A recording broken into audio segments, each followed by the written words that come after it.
And then without further ado, I am pleased to present this online lecture number 2 of a series on access to finance and the role of financial creditworthiness for water utilities.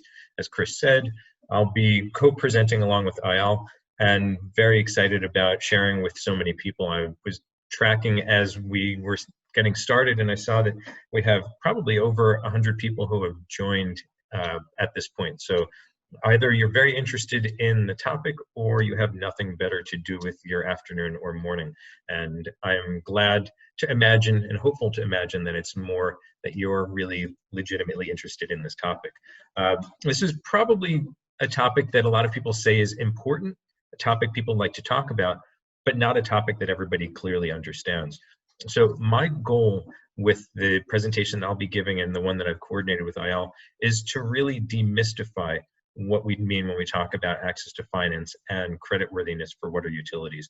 I recognize that many of you will be coming in as water sector specialists, whether you are working for a utility, for an aid agency, for a DFI, for anybody else who's relevant within the sector. But I also know that there's some people who are dialed in who are not water specialists and who instead come at this from a financial perspective. So I will try also to touch on what's unique about the water sector relative to other types of infrastructure. But if I were to say what my goal is with today's lecture, first and foremost, it's to demystify what some of these terms are and to really make this as accessible as possible, not to make this something which is too jargon heavy. But I also do recognize that it's important to introduce these terms either for those who are very familiar with them or for those who are seeking greater knowledge. So again, I always find that it's helpful to lay out an agenda at the start of any lecture, and I'm glad to start with sharing this. So the agenda effectively will run through introducing creditworthiness, the importance of financial creditworthiness for water utilities, assessing financial creditworthiness, financial instruments and their dependence on creditworthiness, common creditworthiness mistakes and challenges and how to overcome them, and then fundamental steps to improve creditworthiness, including who is involved and the expected time commitment required. But I think it all really boils down to understanding why creditworthiness is important and how creditworthiness can help you as a utility, or how it can help you as anybody who's supporting a utility to be able to really understand where some of the challenges are for utilities and how effectively to be able to address all of those different questions and concerns. So again, one of the things I thought was important is just to start with what some of the basic terms are when we talk about financing and talk about creditworthiness. So one of the things that I think people use and maybe don't understand is what the term capital markets actually means. So I wanted to just run through capital markets, commercial finance, and concessionary finance as a basic glossary. Although there are many other terms that could go in, these are probably 3 of the most important. So the first one, capital markets, is really understanding what the instruments are. And so when we talk capital markets, we're really talking about financial markets in which long-term debt, meaning debt that's over a year, or equity-backed securities are bought and sold. When we talk about capital markets, for the most part within the water sector, we are talking about these long-term loans that are either put into the market in some way that's meaningful or where they're directly introduced as bonds. And so we will talk later on in this lecture about bonds and why bonds themselves are important and how bonds do or do not factor into the overall picture of where different water utilities might be. The other 2 things that we want to talk through are commercial finance relative to concessionary finance. So when we talk commercial finance, we're really referencing loans that are extended at market rates and are probably over a shorter period of time or tenor, which is the other way to describe the period of time, than concessionary finance. So concessionary finance refers to loans that are extended on terms that are substantially more generous than market loans and where the concessionality is achieved either through lower interest rates than market rates or by grace periods, or by just thinking of things over a much longer period of time than what we would typically see in the rest of the market. Again, we will come back to these terms over the course of the lecture, but I wanted to just throw these out as 3 important terms to keep in mind. One of the things that I always do when I lecture, though, is I recognize that a lot of this material can be awfully dry. And so what I am going to try to do is to pepper this with anecdotes as well as with examples that might be far more accessible for those who are listening and those particularly who don't have that much knowledge as far as creditworthiness and how that applies to the water sector. So I like to throw in comics and cartoons every once in a while. And in this section, introducing creditworthiness, I start with this cartoon. Basically, the implication here is that we recognize that credit reports are potentially not going to be particularly favorable, and that we need to also acknowledge and own up to the fact that sometimes our credit scores are not where they want to be or where we would like them to be. And so I wanted to start with credit scores and understanding what makes up your credit score. This picture is not one that you as a utility might be thinking about. And the reason why I'm using this as an example is because I don't think that we should be jumping straight into trying to imagine credit scores for utilities. I think that we can, though, think about credit scores and credit ratings as interchangeable terms. And when we talk about credit scores, let's think about credit scores and where that's relevant or useful. When we talk about credit scores for individuals, we're talking about credit scores where they're analyzed for typically one of two purposes. The first one is if you go to your bank and you say, I would like to have a credit card. And why do you want a credit card? You want a credit card for longer term purchases or purchases that you would like to pay off over a longer period of time than what maybe your current or checking account can support. And so you open up a credit card so you have an account, and that account allows you to purchase things over a longer period of time. But in order for a bank or a financial institution to understand whether or not they want to issue that credit card to you, they need to have a sense of what your credit score is.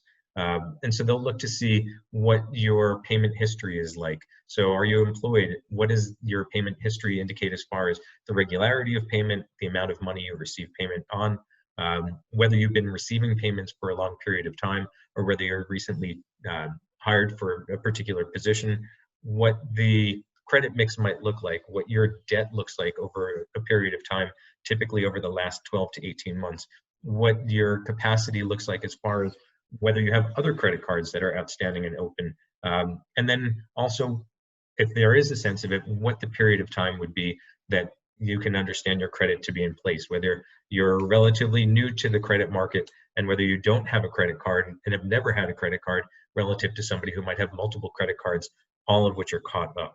So credit cards are one instance where we talk about credit scores. Another instance where we talk about it is within the idea of applying for a mortgage. I know that mortgages are far more prevalent in the US and in Europe than they are in most parts of Africa and Asia. But nonetheless, if you are taking on a mortgage, meaning you are borrowing money in order to purchase a home, the bank that is lending you the money for that purchase needs to analyze what your credit looks like. And so they will also rely on your credit score as a way to determine whether or not you are, in fact, a good credit risk. So what does that have to do with credit scores and credit ratings for utilities? As a matter of fact, I would argue that it has everything to do with it. When we talk about the credit ratings for a utility, that credit rating is critical in determining what the actual, let's say, rate should be that a financial institution is lending money at. If you are an investor trying to determine what you feel comfortable putting in as an equity investment, particularly looking at what the performance of the utility has been. So while it might seem like there in fact is a big difference between credit scores and the credit ratings for a utility, there's actually not much of a difference at all. And that's why I wanted to open with this, because it's always important from my perspective to imagine ways in which credit scores, or this topic which directly impacts you as an individual, can also be applied to something like what we're talking about today. So again, I've talked about credit scores, but it's important to also understand what creditworthiness is. So just to run through the definitions that people often use, creditworthiness is a measure of the ability to meet debt obligations. It considers financial management, including current debt obligations and historical debt servicing, own source revenues, the ability to generate positive cash flow, governance and operational performance, regulations, and their impact on growth and profitability.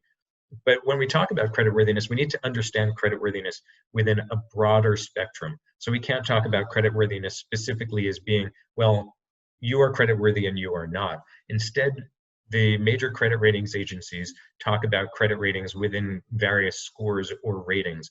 And so we will talk through on the next slide what those credit ratings actually look like and try to understand how this actually comes through and whether this in fact is relevant. But I think that one of the high level things that I hope that everybody will take away from today's lecture is that high creditworthiness increases the ability and lowers the cost to water utilities of accessing external financing. And I think that there's an important thing for us to pay attention to, and that's the concept that we're talking about external financing rather than just financing in general. And why I think it's important to talk about external financing is because as water utilities, there are different ways that you can think about how you fund your projects. Some of the funding comes from own source revenues and just the ability to take that money and apply it in a different way within your company. Unfortunately, water utilities often lack the overall resources required to deliver not just on smaller projects, but on the larger projects that in fact are the driver for the type of growth in reaching some of the most vulnerable communities, the type of growth required for covering your service area, the type of growth required to reach things like the Sustainable Development Goals, particularly SDG 6. So I think that all of this comes back to that question of creditworthiness as being critically important in order to help financial institutions to make important distinctions and also use available data to make the appropriate decisions about where and how they want to invest their money. So as far as talking about credit ratings, the next slide talks about how creditworthiness is measured. And on my screen, I'm actually blocking, and I'll move this so that it hopefully is not blocking for you as well, how creditworthiness is measured. I'll let Eyal talk about where GCR, Global Credit Ratings, fits in, but the two entities that we normally talk about as far as doing credit ratings are Moody's and S&P's, or Standard & Poor's. They use relatively similar ways of looking at the question of creditworthiness. The only difference is the way that they use their letters, and there are differences in their methodologies, which we won't have the chance to go through today. But I think the most important thing for us to look at here is the question of investment grade versus speculative grade utilities or companies in more general terms. So when we talk about investment grade, those are the ones that are rated from an S&P perspective as being BBB and above. So AAA, AA, single A, and BBB are all the investment grade utilities or investment grade companies. Why does that matter? Because when we talk about, again, where either financial institutions that are making loans, financial institutions that are making equity investments, or even those that are looking at making grant commitments to you as utilities, will look hypothetically, if you do have a credit rating, to get a sense of what all of the credit rating signals indicate as far as where you might fall. And I would say that unfortunately, or potentially fortunately, depending on how you want to look at it, most water utilities in the global south would be speculative rather than investment grade. We can talk a little bit more later on about why speculative grade might actually be a good opportunity to demonstrate what you've grown from and where you might be able to grow to, but also talk about speculative grade as far as a realization about some of the challenges that the water sector in particular faces. So we will come back to that, and I'll rely on Eyal to talk more about what GCR's approach is and how GCR thinks about creditworthiness and its measurements as well. So we can talk about creditworthiness, but let's talk about why creditworthiness actually matters.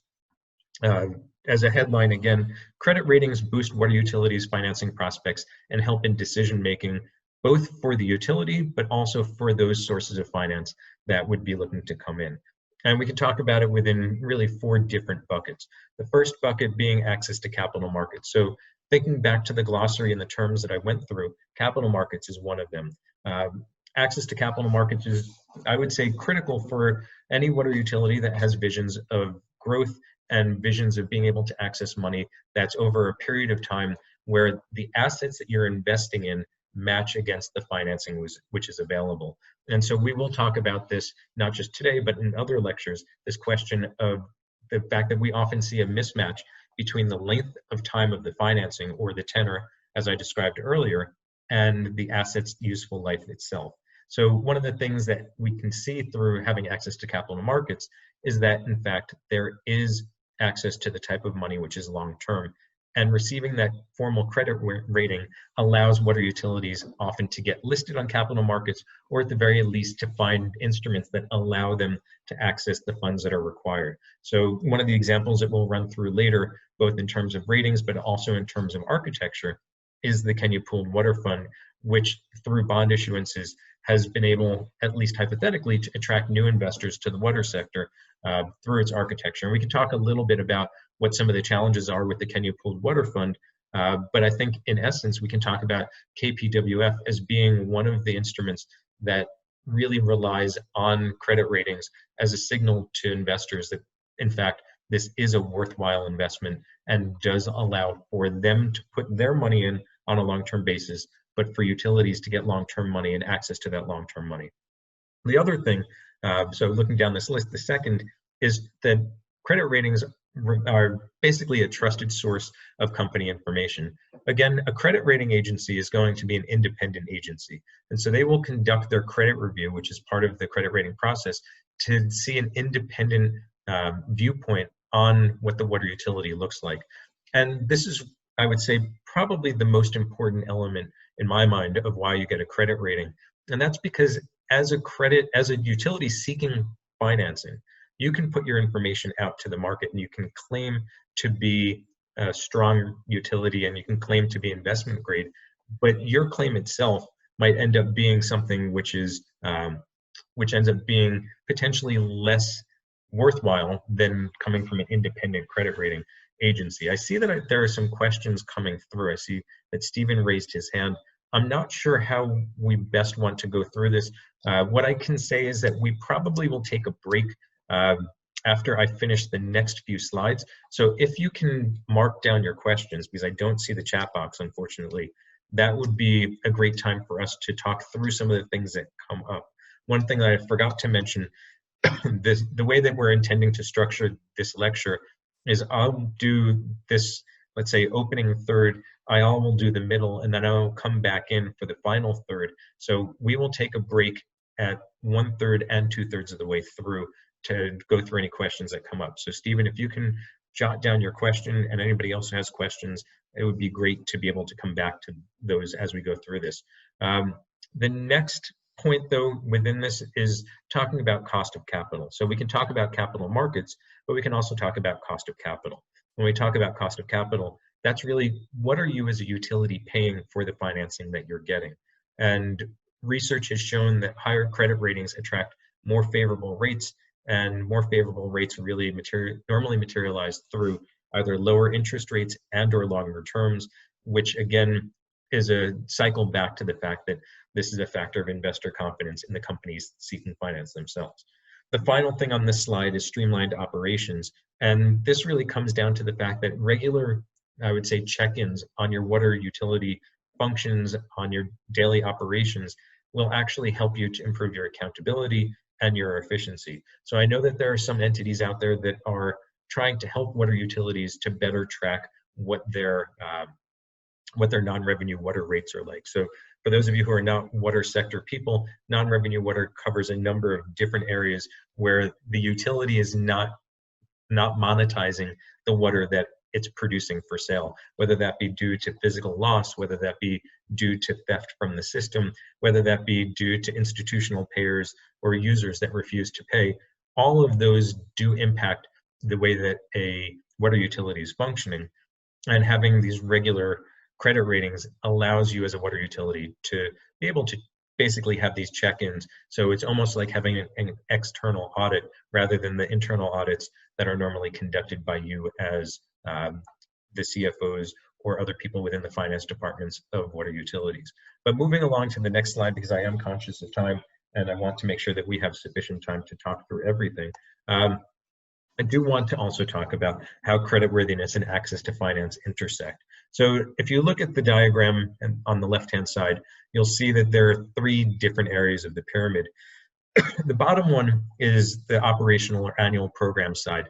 And annual budgets really look at what your costs are for operating as a water utility over the course of a given 12-month period. This is critically important because if you don't have the money to pay salaries, you don't have the money to turn on your lights, you really can't think about doing anything for your customers, the people who are using water at the household or the commercial or industrial level. So you do need to always keep your operational side in mind. But the operational side is probably not where you would be thinking about going out to the capital markets to raise money. As a matter of fact, many utilities, and for those of you that are municipalities who have the responsibility of providing water service, you will probably be restricted. Again, for those municipalities that are in the public sector, you can't go out and borrow for operational needs in the capital markets. So almost imagine knocking that bottom blue portion of the pyramid out, because that doesn't really, I would say, reflect where we're talking about access to finance. Instead, it's really the top two. So the tactical or 3-year capital program budget. And that's a multi-year capital plan, which talks about longer term investments and really imagines what the deployment or use of capital would end up looking like for financing. And that's the type of projects that you might view as construction projects, where you would want to see longer term finance coming through once the construction is complete. Again, we'll talk about that in greater detail later on. But I would argue that the most important part of this pyramid is that strategic or 10-year plan, where you as a water utility will set out your long-term vision and policies, and then figure out how you can actually do your planning against that. And when I say planning, we talk about planning often from a technical and engineering standpoint, but if there's a disconnect, particularly within the utility on the engineering side and the financing side, we might end up in a place where we have beautifully designed plans from an engineering perspective, but actually no prospect of getting them financed. Again, I would argue that core and central to the idea of getting your engineering and technical plans financed is having access to the finance that ends up being required, and also the finance that relies on credit ratings in order to come through. So again, I know that I'm probably repeating myself, but I can't stress the importance of trying to figure out ways to get the finance you need. And often one of the best ways to get that finance is by signaling to the market that you in fact are ready. And one of the best signals is a credit rating. So this next slide is one that I particularly enjoy because I think that while it looks confusing at the beginning, it's actually fairly straightforward to review. Looking at this slide, and this is adapted from part of the World Bank Group from their global water practice, this slide looks at what it means to be creditworthy, and then once you are creditworthy, what does that look like as far as your I would say available diversity of funding sources. So if we look from bottom to top, we can start with looking at unviable providers. Those are providers that face significant challenges in the availability of revenue coming in from their customers. Again, whether those customers are residential, commercial, or industrial. And so those unviable providers are ones that are going to be significantly dependent on capital and operational subsidies in order to be functional. And those are ones where, when we think about it from a non-revenue water perspective, they might have 80, 90% non-revenue water, which means that they're collecting only 10% of what they should be based on the amount of water that flows from them to the users, again, regardless of what the user type might be. So those are going to be entities that are almost exclusively reliant on grants. They won't have the ability to access money from any of the other sources of finance because of the fact that they are not demonstrating creditworthiness. So moving up that chain, we go to pay-as-you-go or recovery of cash outlays. They also will probably need capital subsidies, but are unlikely to be as dependent on them and might be able, if you imagine looking on the horizontal straight across from the top of pay-as-you-go, you can almost begin to hit concessional finance. And so concessional finance, again, going back to the glossary, is referencing that finance which is below market, potentially longer term, and able to be responsive to the needs of a utility which is, I would say, struggling but on its way to be successful and be creditworthy. Moving up, we then get to ones where there's operating cost recovery, and we can see that at any point in time or any given year, we might see that there's profitability, but not financial sustainability. And those, I would say, the bulk of the utilities, at least those that I've worked with across Africa and Asia, would fit into that operating cost recovery category, where they're still grant reliant, but not exclusively grant reliant, and can start to look at concessional finance as a mechanism for being able to bring in additional money for particularly those longer term projects. Continuing to move up, we get to financial sustainability for utilities, and that's where revenue plus other reliable resources cover the full cost of service provision and sustainability. Thomas, I see you've come off of mute. Is there something you'd like to say?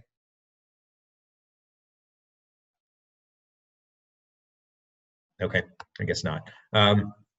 So financial sustainability, we'll see that that's a mix of commercial finance and concessional finance. And then at the very top, we'll see fully creditworthy utilities. Those are the utilities that will get something in the investment grade category and will be able to access commercial finance plus concessional finance as and where needed, and then grants as well. There are definitely examples across Africa and Asia of fully creditworthy utilities. And in fact, I'll look for Eyal to talk through some of those that he has rated as part of his work with GCR, one of which he did as part of a WashFin assignment, where he was able to look and help to demonstrate that one of the strongest utilities across Africa is in fact performing at what we would call a fully creditworthy level, and was able on the back of that to demonstrate and attract commercial finance to come in to provide what was required in order for that utility's growth. But I wanted to talk to those utilities who are saying, this sounds really great. I would love to get a credit rating done, but I'm actually credit shy. I don't know whether or not I want to go out there and have somebody come through and look at my dirty laundry and question whether or not I'm performing well and question all these other things. So I wanted to at least allay some of your concerns and fears by talking about the idea of shadow ratings. So shadow ratings end up being a way that as a utility, you can get a credit agency to come in and conduct a rating without this being something that needs to go public. So it's an unofficial rating, oftentimes, but not always. It will be something that's priced at a cheaper rate than what a full public credit rating would be. And it can be something which is helpful to a company that's contemplating issuing debt in the market, but not sure whether they're actually going to get a strong rating. So this ends up being a mechanism or tool that you can use to determine how your performance looks, what that performance ends up entailing, and whether or not you think that you would be ultimately successful or not. I am actually now able to look to see some of these questions coming in, and these look like great questions. So I'm looking forward to going through them once we get to the next part of where we are. But again, thinking about credit shy utilities, the reason why I would recommend that utility consider getting shadow ratings is it allows you to work with a credit rating agency, have them come in, assess your performance, and then work on those issues so that you can resolve them as and where needed, rather than let the market know where your performance is. So just to use a particular example, I've done a lot of work in the capital city of Senegal, in Dakar. And in my work in Dakar, I said, before we go out and procure a public credit rating, let's do a shadow credit rating. So we engaged Moody's to do a shadow credit rating so that we could determine what the city's baseline performance looks like. We could determine how the city is performing relative to its peers, and then most important, identify the areas where there were challenges so we could address them when we went forward with a public credit rating. And unsurprisingly, the largest area where we found that we needed to do some work was within financial management. So we used that as an opportunity to say, specifically within financial management, what are the areas we need to work on? And the largest area was working on revenue collection and trying to figure out the billing and collection efficiency of the city. If you transpose city to utility, I would be surprised if the majority of those who are on the call as participants representing utilities would say anything other than the fact that one of their largest financial management concerns and considerations is revenue and dealing with issues associated, for example, with non-revenue water. Again, like I said, I like to throw cartoons in. You can laugh at these at your leisure, but the thing that I wanted to talk about in this section, and we will go through this and then stop after a couple of slides to take some of your questions, is the importance of financial creditworthiness for water utilities. So as I said, I looked through the list of people who RSVP'd to participate in today's session, and I see that a number of you are people who I recognize as being within the water sector, but I also see that some of you are not water sector people and who are more curious from a financial point of view. So I wanted to do at least one slide that references the uniqueness of the water sector. When we talk about the water sector, I would say that while people liken the water sector today to where the power sector was 15 years ago, there are things that make the water sector particularly unique. And I would argue that it's because of the fact that there still seems to be a disconnect between the concept of water as a commodity relative to water as a basic human right. And from a financial point of view, a lot of people will look and say, well, we need to look at this as a commodity that's available for sale. What does it look like? How do we end up addressing that? But at the same time, water ends up being political, and people will say water is a right, not a commodity. And further, SDG 6 on clean water and sanitation specifically references the fact that we should have access to clean water and sanitation for all. And that ends up being a challenge for many of the utilities who are saying they want to be able to demonstrate creditworthiness, and they recognize that non-revenue water rates do impact the vision of creditworthiness. But at the same time, if there is going to be access for all, there needs to either be significant subsidies in order to carry down the cost to a place that in fact is manageable for some of the world's most vulnerable populations, or there needs to be some other mitigation against that. And there is a tremendous disconnect then between water as a commodity and water as a basic human right, which I think comes down to the crux of where a lot of these problems come through. What I did want to close with on this section before taking some questions is a report, though, that was done 12 years ago, commissioned by the World Bank and conducted as a series of ratings by Global Credit Ratings, looking across Africa at 7 different utilities to do a comparative utility creditworthiness assessment. And if you think back to where things showed up as far as being in that credit rating chart, and remember where investment grade versus speculative grade comes through, with the exception of SDE in Senegal, all of the others were rated and their ratings came through as being investment, not speculative grade. I wanted to include this, number one, to show that, as a matter of fact, these conversations have been around for a while, even though finance is increasingly coming to the fore in conversations about water, but also to show that these utilities, whether they be water service boards in Kenya, which now are the water service providers, whether they be national corporations that are responsible for providing across the country, as in the case of NWSC in Uganda, whether they're some of the French examples that show up, in all of these, they do come through as being investment grade. And that means that there is, in fact, access to money. One of these, NWSC, is one that Eyal and GCR did a credit rating of about 18 months ago, so he'll be able to talk in greater detail about that. But like I said, before I turn it over for him to give a much deeper insight and look at what it means to conduct credit ratings and what goes into conducting and completing those credit ratings, I do want to take a pause here to do some Q&A. One of the things that we probably need to figure out is whether I go through and answer the questions that have come through in the chat box, or whether we do chat box plus live questions. What I would prefer to do is probably take the top 3 that have come in Q&A and then take one from the floor. Chris, I see you've taken yourself off of mute. Does that sound like a good suggestion, or is there a different way that you think this would be most effective? No, I think that's a good approach. Just on the Q&A box, there are 2 questions that ended up getting pushed over into the answered column. So if you click on the tab at the top there and just check the bottom 2 comments there, they were the first 2 questions to come in. And then you click back to the open ones. Yeah, and I see that some of the answered ones are about whether this is being recorded or whether we'll share the lecture notes. Absolutely, we will share this presentation, and we will also make a recording available.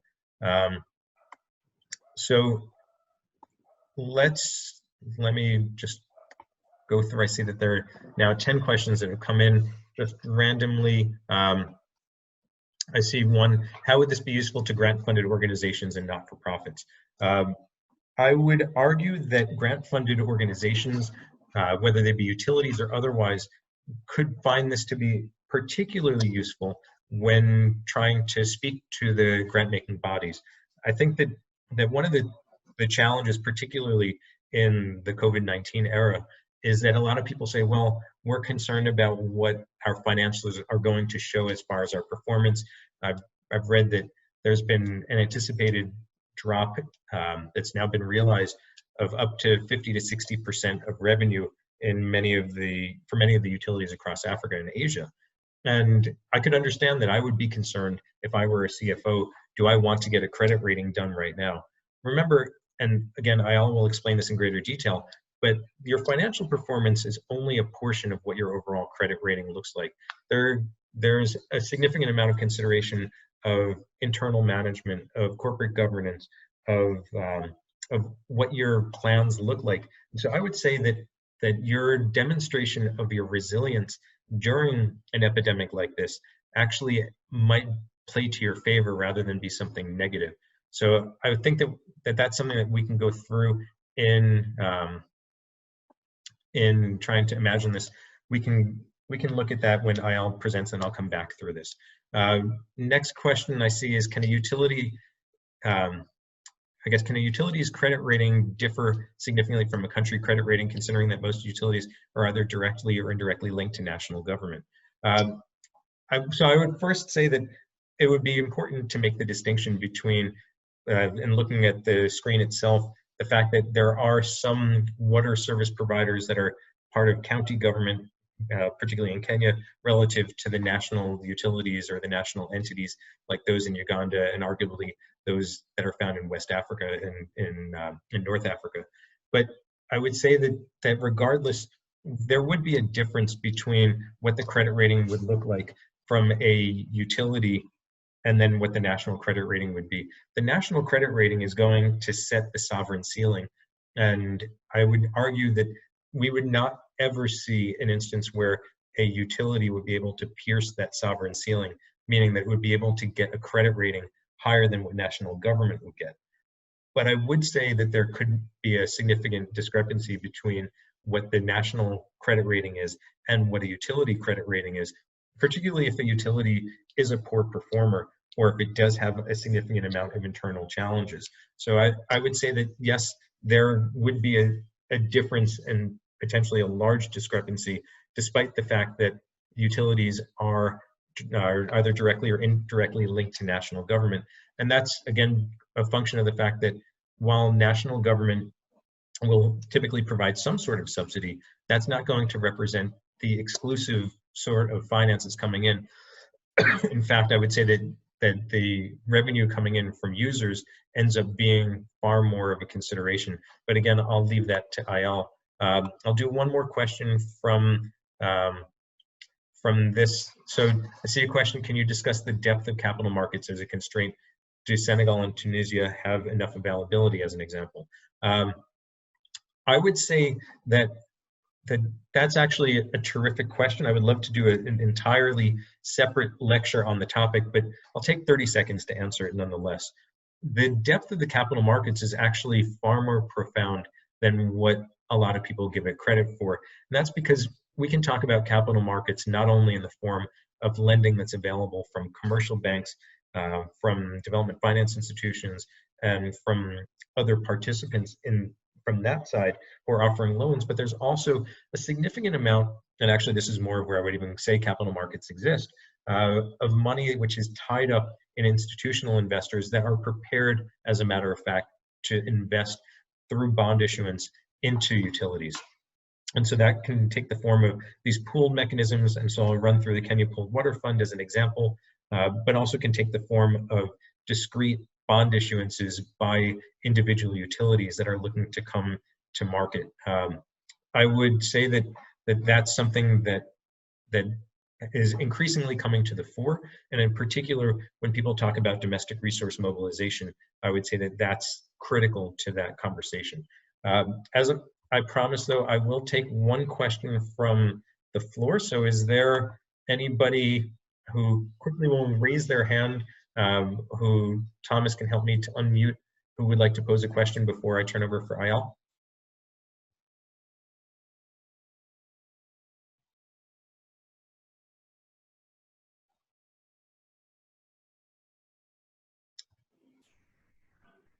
Sorry, Jeremy, we have a question from Harriet.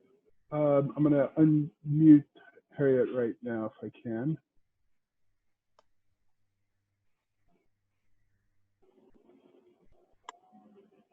Harriet, please go ahead.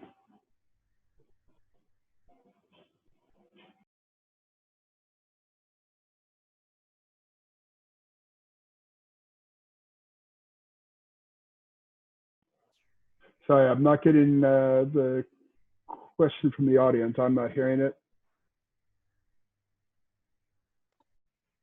Sorry about that. Harriet, if you'll type your message in the Q&A, we can take it there. I suggest work your way through the Q&A questions. Do we have success stories of PPP modalities and creditworthiness in Africa? I would argue that we have success stories in PPPs in the water sector. I don't know how successful they've been, and if anybody else wants to weigh in on this, please feel free. But I think that largely those PPPs have either created special purpose vehicles, and those special purpose vehicles have, in certain instances, been able to access funds from the development finance institutions. In other cases, we would be able to look at PPPs or public-private partnerships where the private sector is able to go out and raise money on its own.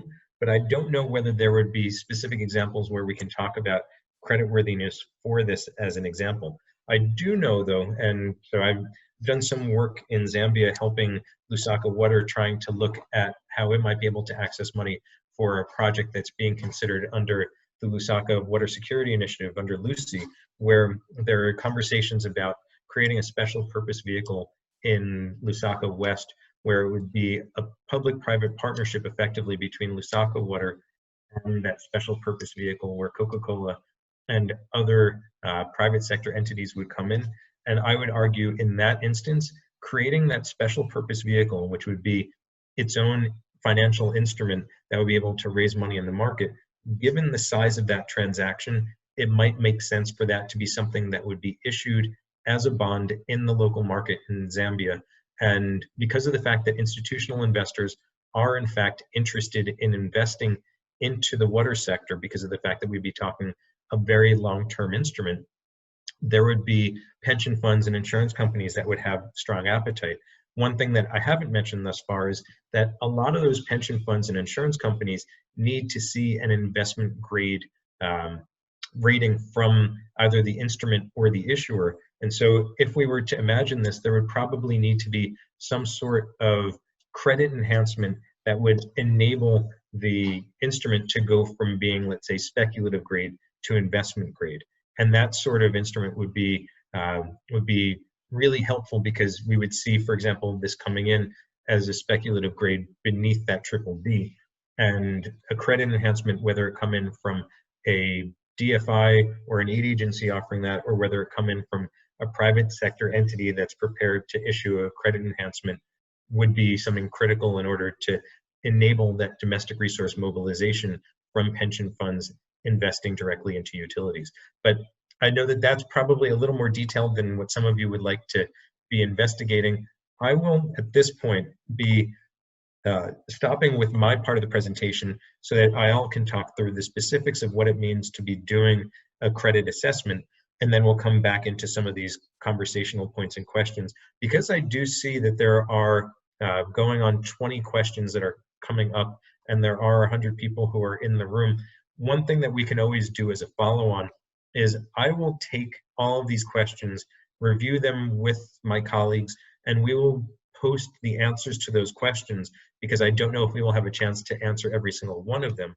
And I also think that there will probably be some links to either papers that would be helpful to additionally review this with, and or entities that are providing the support by doing credit ratings, potentially those aid agencies that would want to cover the cost of credit ratings, or those entities that are interested in looking at you once you do have a credit rating as investors or lenders. So I can see that there are a lot of things that will come from today's lecture, and I'm glad to see that there's so much interest.